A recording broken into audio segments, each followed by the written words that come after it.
I remember the day we said I do. It feels like a lifetime ago, looking back. We were so in love, so absolutely sure that our future together was this bright, shining thing. We had it all mapped out. We built a life from scratch, brick by brick. We made a home. We started a family. We had our cornerstone, our foundation, and our legacy taking its first steps. We felt invincible. We really, truly thought nothing could touch us. But life, as it so often does, had other plans. The reality of building that life together, the relentless pressure of providing for our family, the sheer exhaustion of just being a partner, a parent, a person, it all started to take its toll. We began to drift apart. It wasn't a sudden break. It was a slow, silent erosion.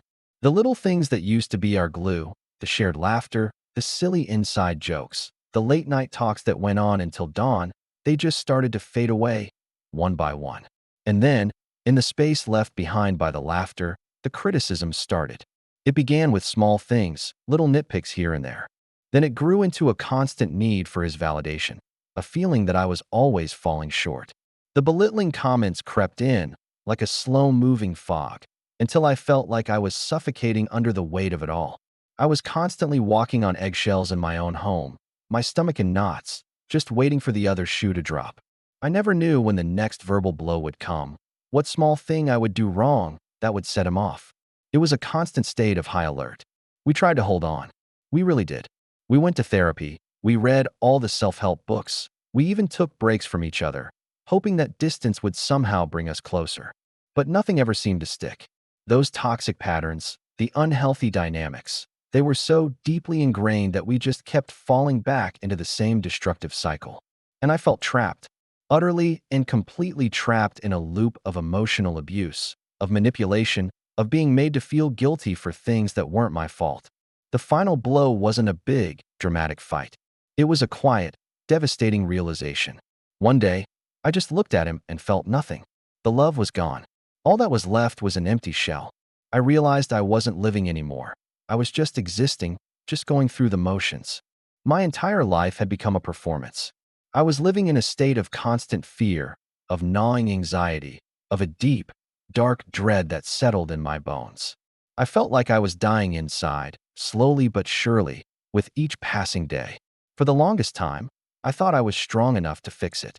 I thought my love was powerful enough to change him, to save us. That if I just tried a little harder, was a little more patient, a little more understanding, the man I married would come back. But I was wrong. I was so wrong to think that I could control the uncontrollable, to believe I could fix what was fundamentally broken. You can't pour from an empty cup, and my cup had been empty for years. So, I made the hardest, most terrifying decision of my entire life. I walked away. I packed a bag and I left. I left the toxic relationship, I left the toxic person, and I left that toxic life behind. I walked away from the constant pain, the fear, the anxiety that had become my constant companions. I left the dead plant on the windowsill, the withered flower in the vase, the dying dream of what we were supposed to be. And I won't lie to you, it has been hard. It has been so incredibly hard. There are days when the loneliness is overwhelming, days when the guilt tries to creep back in. But every single tear, every single struggle, it has been worth it. Because for the first time in years, I'm alive. I'm really, truly alive, and I am free. I'm free to be myself again, without apology. I'm free to be happy, to laugh without fear. I'm free to be loved, properly and wholly. I'm free to live my life, to live my truth, and to build my best life, for me and for my children.